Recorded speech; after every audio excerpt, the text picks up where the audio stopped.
Party সেখানে আমাদেরকে threat দিচ্ছে যে এরপরে তুই তুকারি করে কথাগুলো বলছে, এবার তারপরে বলছে যে এরপরে দেখবি তোদেরকে মেরে আরজিকর বানিয়ে দেবো সাগর দত্ততে।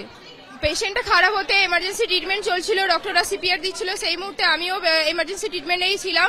তো সেখানে তখন পেশেন্ট পার্টি এমনিই তো ওরা চিৎকার চেঁচামেচি মানে বাজে বাজে কথা এটা সেটা হাতের কাছে যা পাচ্ছে ছোড়াছুড়ি করছিল। দিনে দুবার ব্যবহার করো স্টপেজ ক্রিম আর নিজেকে রাখো evergreen Keya Seth aroma therapy stop age cream আর খুঁজে পাও নতুন আমিকে। তারপরে পেশেন্টের একজনই মহিলা পার্টি উনি এসে তো ওই থালা দিয়েই তো হাতের কাছে যা পেয়েছে তাই দিয়ে মারামারি করছে। তারপরেও আমরা এমার্জেন্সি ট্রিটমেন্টটা করছিলাম, সেখানে আমাদের কোনো কিছু বাধা আমরা দিইনি। এবার তারপরে সিকিউরিটি পুলিশ সবাই ছিল সেখানে, ওরা কেউ কিছু বলেনি, ওরা দাঁড়িয়ে দাঁড়িয়ে শুধু দেখে গেছে। পুলিশের সামনে আপনাদের হ্যাঁ, পুলিশের সামনেই মারধর হয়েছে। আপনি কিভাবে জখম হয়েছেন?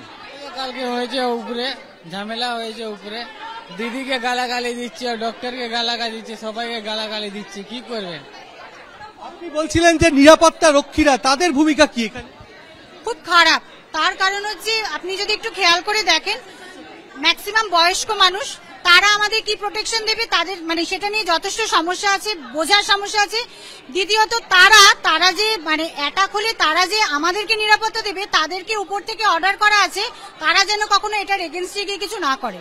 তাহলে তারাই যদি একটা বিপুল রাশির এগেন্সি গিয়ে কিছু বলতে করতে না পারে, তাহলে আমরা কি করে সিকিউরিটি পাবো? সেখানে পার্টি একটা মব এসে ঢুকে আমাদের সঙ্গে বাজে ব্যবহার করতে পারে, যা ইচ্ছা তাই করতে পারে, সেখানে আমাদেরকে মেনে নিতে হবে, আমাদেরকে চিৎকার করতে পারবে, কিন্তু আমরা কখনো আশেপাশে আমরা সিকিউরিটি খুঁজে পাবো না। গতকালকে আপনারা আক্রান্ত হয়েছেন, তারপরে হাসপাতাল কর্তৃপক্ষ কোনো ব্যবস্থা?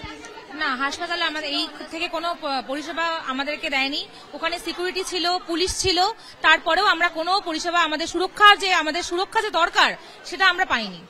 কালকে তো বলছেন নিরাপত্তা বাড়ানো হয়েছে, তারা নিয়মিত বাড়ানো তো হয়েছে, আমি তো বলছি পুলিশ ছিল, পুলিশও ছিল, সিকিউরিটিও ছিল, কিন্তু তারা নীরব দর্শক, তারা কোনো কাজ করেনি, তারা পার্টি বের করেনি।